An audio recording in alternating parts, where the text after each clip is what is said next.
నేను మీ స్వాతి ఉస్మానియా యూనివర్సిటీ. ఎన్నో రోజుల నుంచి మనం ఏకదాటిగా ఆలోచిస్తున్నటువంటి అంశం ఇప్పటికీ 2 సార్లు ఎక్కడెక్కడెక్కడ అని మళ్ళీ దగ్గరకు వచ్చి ఆగిపోయినటువంటి విషయం. కవితక్క గారు ఎప్పుడు జైలుకు పోతారా అని వాళ్ళ అభిమానులు వెయిట్ చేస్తూ ఉన్నారు. ఆ రోజు కానీ ఆ టైం కానీ దగ్గరకు వస్తుందనే దానికి సంకేతం ఏంటి అంటే ఈరోజు ఈడీ కవిత గారికి నోటీసులు ఇవ్వడం జరిగింది.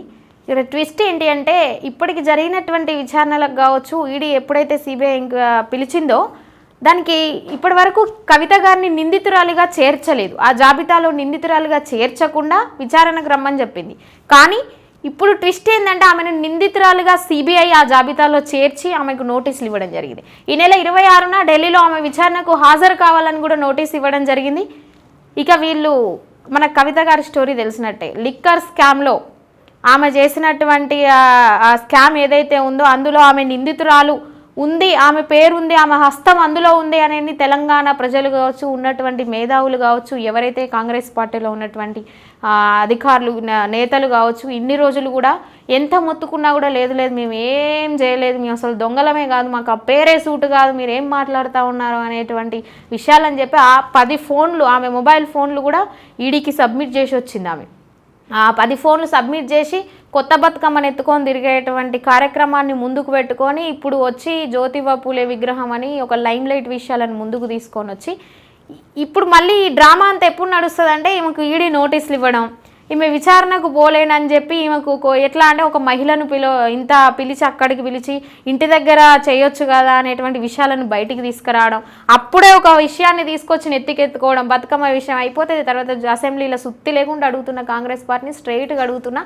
అసెంబ్లీలో జ్యోతిబా పూలే విగ్రహం పెట్టారా 10 సంవత్సరాలు నేను అడగలే, ఇప్పుడు అడుగుతున్నా అంటే ఆమె అడిగితే పెట్టాలనేటువంటి ఇదితో నా బయటికి రావడం, ఇంకా అది కూడా పోయి ఇప్పుడు ఇంకా బీసీల మీద అతి ప్రేమ చూపించడం, ఇంక ఇవాళ నోటీస్ వచ్చింది కాబట్టి రేపు ఇంకొక కొత్త ప్రోగ్రాంతో ముందుకు వస్తుంది. చలో ఢిల్లీ అంటది. ఇక రావాల్సినటువంటి ప్రోగ్రాంలు అన్నీ కూడా ఒక లిస్టు తయారు చేసుకొని వస్తుంది మన కవిత.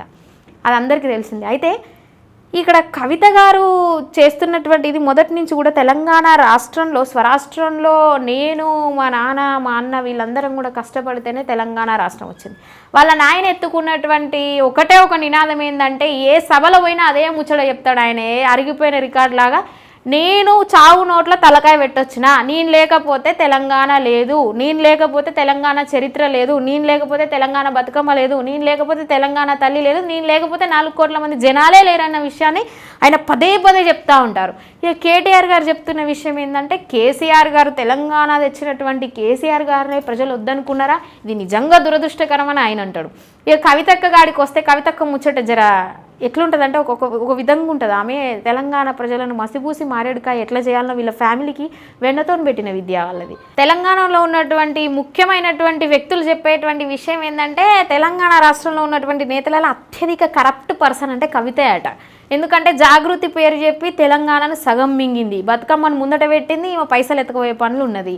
రెండో విషయం ఏంటంటే సింగరేణి విషయం అందులోకి జోర్రి అల్ల గౌరవ అధ్యక్షురాలు కార్మిక సంఘ గౌరవ అధ్యక్షురాలు అని చెప్పి అందులో ఎగ్జామ్స్ పెట్టకుండా అప్పుడు ఉన్నటువంటి పేపర్లు లీక్ చేసి పేపర్లు అమ్ముకొని అల్ల కూడా మింగినటువంటి బాపతి. ఆమె అసలు మాకు ఫామ్ హౌస్లే లేవు, ఇప్పుడు ఓడిపోయి మేము ఇంటికి పోతే అసలు ఇల్లు కూడా లేదనేటువంటి పరిస్థితి. ఆమెకు జన్వాడలో ఉన్నటువంటి ఆ ఫామ్ హౌస్లు మనం చూస్తూనే ఉన్నాం. ఆమె బుర్జు ఖలీఫాలు, ఆమె ఫ్లాట్లు మనకు తెలుసు, ఆమె పెట్టుకునే 20 లక్షలు అనే విషయం మనకు తెలుసు. ఒక బ్యూటీ పార్లర్ నడిపేటువంటి సాధారణ మహిళ జాగృతి అధ్యక్షురాలుగా ఉన్నప్పుడు కూడా మేము ఉండేటువంటి ఇల్లు ఏదైతే ఉందో మేము రెంటెడ్ హౌస్లో ఉంటున్నామని చెప్పుకున్నటువంటి మహిళ ఈరోజు బుర్జు ఖలీఫాల ఫ్లాట్ ఎట్లొచ్చింది, అక్కడ అపార్ట్మెంట్ ఎట్లొచ్చింది, మీరు ఇక్కడ ఫామ్ హౌస్లు ఏ విధంగా కట్టుకుంటా ఉన్నారు, 20 లక్షలు పెట్టి వాచ్ కొనుక్కునేటువంటి స్థాయికి తెలంగాణ ప్రజల సొమ్ము తినేటువంటి మీరు ఎట్లా ఆడదాకా పోగలిగిరు, ప్రజల కష్టాన్ని ప్రజల ధనాన్ని దుర్వినియోగం చేసినటువంటి వ్యక్తులుగా ఈరోజు సమాజంలో మిమ్మల్ని చిత్రీకరిస్తున్నారు అనేటువంటి ముద్రతో మీరు ఇంకా వాళ్ళని విమర్శిస్తున్నారు. ఏదైతే చిత్రీకరిస్తున్నారని చెప్తున్నారు తప్పితే అది నిజమే, లేకపోతే కనీసం సిగ్గుచేటు నిజం అని చెప్పుకోకపోయినా కూడా దొంగ ఎవడు నేనే దొంగ అని చెప్పుకోడు. ఆ విషయం మీద సైలెంట్గా ఉండేటువంటి విఘ్నత కూడా కవిత గారికి లేకపోవడం చాలా బాధాకరం. ఈరోజు ఈడీ నోటీసులతో ఇంకా బయటపడినటువంటి విషయం, సిబిఐ ఎంక్వైరీలు చేసి జరిగినటువంటి విధానాలు అన్నీ చూసినాకనే ఆల్రెడీ ఇన్ని రోజుల నుంచి మనం గడుస్తున్న 6 నెలలకు ఎక్కువనే అవుతుంది, అప్పటి నుంచి కూడా కవిత అరెస్ట్ అవుతుంది ఈడీ నోటీసులు మేము ఎప్పటి నుంచో అనుకుంటా ఉన్నాం. నోటీసులు వస్తూ ఉన్నాయి, ఆమె మాత్రం హాజరవ్వదు. ఆ నోటీసులు వచ్చినప్పుడల్లా ఏదో కొత్త ప్రోగ్రాం, కొత్త దందా మొదలు పెడుతుంది. అది తలకెత్తుకొని తిరుగుతూ ఉంటుంది, ఏదో 4 రోజులు చక్కర్లు కొడుతుంది, తర్వాత ఆమె పోదు. అది కాదు. కానీ ఈసారి నిందితురాలుగా చేర్చినాక కూడా కవిత సిబిఐ ఎంక్వైరీకి, ఈడీ సమన్లకు ఏ విధంగా స్పందిస్తారో మనం చూడాలి. ఖచ్చితంగా స్పందించాలి. ఒక్కొక్కరుగా మీరు జైలు బాట పడితే తెలంగాణ అనేది సుభిక్షంగా సస్యశ్యామలంగా ముందుకెళ్ళడానికి ఒక్కొక్క అడుగు పడినట్టే అని ప్రజల ఆకాంక్ష. కవిత గారు మొన్న కూడా ఒక ప్రెస్ మీట్ పెట్టి తెలంగాణ రాష్ట్రంలో అధికారంలో ఉన్నటువంటి కాంగ్రెస్ పార్టీకి వివిధ రకాల ప్రశ్నలు వేయడం జరిగింది. ప్రజాధనాన్ని దుర్వినియోగం చేస్తూ ఉన్నారు, మీరు చేసేటువంటి ఇంద్రవెల్లి సభ లాంటి సభలలో మీరు వేసేటువంటి అడ్వర్టైజ్మెంట్లు కావచ్చు, మీరు ఏమంటారు కుర్చీలు, పెద్ద పెద్ద వేదికలు, ఆ లైట్లు ఇవన్నీ వాడుకోవడానికి ఎంత ప్రజాధనాన్ని దుర్వినియోగం చేస్తున్నారో మీరు సీఎం రేవంత్ రెడ్డి గారు ప్రజలకు తెలియజెప్పాలి అనేటువంటి వివిధ రకాల ప్రశ్నలు ఆమె వేయడం జరిగింది. అమ్మ, రాష్ట్రంలోనే కాదు దేశంలో మీరు తిరిగినటువంటి రాష్ట్రాలు ఎవరు తిరగలే, మీరు ఎక్కినటువంటి చార్టర్డ్ ఫ్లైట్స్ ఎవరు ఎక్కలే. మీరే అంటారు, ఎవరు ఆ మహేందర్ రెడ్డిని ఎందుకు టీఎస్పీఎస్సీ చైర్మన్ చేసిరు అంటారు. ఆయన సర్వీస్ అయిపోయాక కూడా రిటైర్డ్ అయిపోయిన తీసుకొచ్చి కూడా మీ సేవ ప్రజలకు అవసరం అని చెప్పి ఒక పెద్ద సోప్ ఇట్లా ఏమంటారు మేకప్ వేసినట్టు ఆ ప్రజలకు చెప్పే మాటలు కూడా మీ సేవ ప్రజలకు అవసరం, ప్రజలు ఇంకా మీ సేవను కోరుకుంటా ఉన్నారని మీ నాన్నగారు చెప్పి మీరు తీసుకొచ్చి దరిద్రాన్ని ఆడ కూసబెట్టిరు. మీరు చేసిన దరిద్రమే. అల్ల ఇంకా నువ్వు అవినీతి పాఠాలు చెప్తే ఎవరు వినేటువంటి స్థాయిలో ప్రజలు లేరు, ఇప్పుడున్నటువంటి పరిస్థితులు అస్సలు లేరు. అదొకటి ఎత్తుకున్నావు మొన్నటిదాకా, అది పోయింది. ఆ విగ్రహం జ్యోతిబా పూలే బీసీల మీద, బీసీల ఓటు బ్యాంకు మీద నీ కన్ను పడ్డది, అది కూడా జరగదు. 10 సంవత్సరాలు మీ భాషలో చెప్పాలంటే మీరు గుర్రం పండ్లు తోమలేదు, గాడిదలను గాయడానికి అస్సలు పోలేదు నాకు తెలిసి. ఇవన్నీ జరగలేదు కాబట్టి అప్పుడు నోరు లేవంది, ఇప్పుడే ఎందుకు లేస్తుంది అనేది అందరికీ తెలుసు.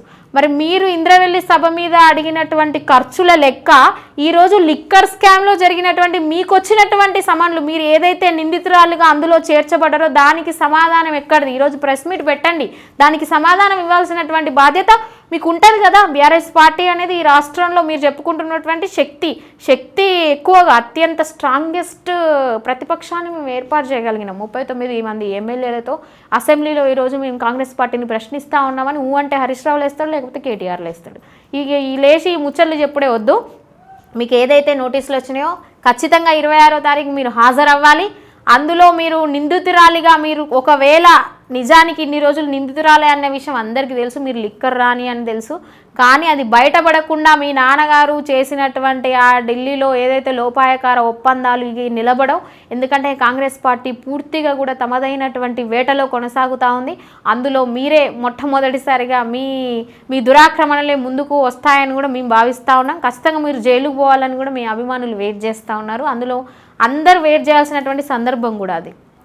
కేసీఆర్ గారు ఢిల్లీకి వెళ్ళబోతున్నారని వార్త వచ్చినంతలోనే కవిత గారికి సమన్లు రావడం, విచారణకు హాజరు కావాలని నిందితురాలుగా మెన్షన్ చేయడం అనేది ఏదైతే ఉందో, మరి ఆయన ఢిల్లీకి పోయేది ఈమెను కాపాడుకోవడానికేనా అనేటువంటి ప్రశ్న కూడా ఈరోజు ప్రజల మెదళ్ళు తొలుస్తున్నటువంటి విషయం. ఎందుకంటే మీరు తెలివి మీద అతి తెలివి వ్యూహాలు పన్నినటువంటి ఏదైతే మీరు చేసేటువంటి రచనలు అనేది కేసీఆర్ గారిది అందరికీ తెలుసు. ఎందుకంటే అతి తెలివి ప్రదర్శించే తెలంగాణలో 2 సార్లు సీఎం అయ్యారు, 2 సార్లు మీ కవిత గారిని కాపాడుకొని అరెస్ట్ కాకుండా తెచ్చుకున్నారు.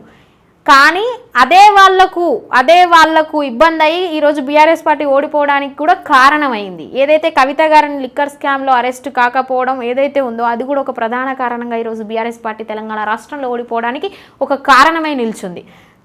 దాని తర్వాత ప్రజాధనం దుర్వినియోగం అనే విషయానికి వస్తే, మీరు కవిత గారు చెప్పినటువంటి విషయం, ఈ సమన్ల విషయం, లిక్కర్ దందా ఆమె ఏదైతే ఆమె వెనక పెట్టుకొని ముందట విషయాన్ని మాట్లాడుతూ ఉంటుంది. కాబట్టి మీ నాన్నగారు ముఖ్యమంత్రిగా ఉన్నప్పుడు 10 సంవత్సరాల మీ పరిపాలనా కాలంలో మీరు వాడినటువంటి కాన్వాయ్లు, మీరు కొన్నటువంటి 22 ల్యాండ్ క్రూజర్స్, అవి ఒక్కొక్కటి కూడా దాదాపు 70 కోట్ల వరకు కూడా మీరు ఖర్చు పెట్టినటువంటిది అది ప్రజాధనం కాదా? అది దుర్వినియోగం కాదా? బుల్లెట్ ప్రూఫ్ భారతదేశంలో ప్రధానమంత్రి, రాష్ట్రపతి కూడా వాళ్లకు కూడా లేనటువంటి ప్రోటోకాల్స్ అన్నీ కూడా మీకే వచ్చి పడతాయి. అవన్నీ బుల్లెట్ ప్రూఫ్స్ పెట్టుకొని 22 ల్యాండ్ క్రూజర్స్ అంటే వాటికి బుల్లెట్ ప్రూఫ్స్ అంటే దాదాపు 70 కోట్లు అంటే ఎవడి సొమ్ము? 70 కోట్లు. కాళేశ్వరం ప్రజాధనం దుర్వినియోగమే, అది తేలిపోయింది. ల్యాండ్ క్రూజర్స్ ప్రజాధనం దుర్వినియోగమే. మీరు తిరిగేటువంటి 40-50 కాన్వాయ్లు వేసుకొని ఈ రాష్ట్రానికి ఆ రాష్ట్రానికి తిరుగుతాం, అవి కూడా ప్రజాధనం దుర్వినియోగమే. ఎట్లా అమ్మ అవినీతి పాఠాలు నువ్వు చెప్పడం, మేము వినడం? అసలు ఏమాత్రం తెలివి లేని ఒక అజ్ఞానం ఉన్నటువంటి వ్యక్తిగా మీరు ఎంపీగా ఎట్లా గెలిచిరో, మిమ్మల్ని ఎమ్మెల్సీగా ఎట్లా గెలిపించిరో, మీరు వచ్చి జనాలకు చెప్పడం ఏందో, ఈరోజు వచ్చినటువంటి మీకు జారీ అయినటువంటి సిబిఐ నుంచి జారీ అయినటువంటి సమన్లు ఏదైతే ఉన్నాయో, రాబోయేటువంటి విచారణ ఏదైతే ఉందో అందులో మీరు నిందితురాలుగా తేలితే వీటన్నిటికి కూడా ఏకదాటిగా ఒక 100 ప్రెస్ మీట్లు పెట్టుకొని సమాధానాలు చెప్పినా ఒడవవు నువ్వు చెప్పిన ముచ్చటకు నాకు తెలిసి. ఇక వినడానికి కూడా ఎవరు ఇంట్రెస్ట్ చూపడు. ఆల్రెడీ నీ కథ అందరికీ తెలిసిందే. కాబట్టి దాన్నైనా కొంచెం బాధ్యతాయుతంగా, కొంచెం విఘ్నత పరంగా చేసినటువంటి తప్పులు ఇట్లా జరిగింది కాబట్టి కొంచెం సైలెంట్గా ఉంటే ప్రజలకు కూడా కొంచెం మీ మీద జాలి కలుగుతుంది. ఏదైతే మీ ఓడిపోగానే కేసీఆర్ బాత్రూంలో పడ్డాడని చెప్పి యశోద హాస్పిటల్లో చేరితే కొంచెం జాలి చూపెట్టే ప్రయత్నం చేశారు కదా, ఇది కూడా ఆ డ్రామాలన్నీ తెరలేపే విధంగా మీరు ముందుకు వెళ్తారు. కానీ ప్రజలు అన్నిటిని కూడా గమనించేటువంటి అవకాశం ఉంటుందని కూడా గుర్తుంచుకోవాలి.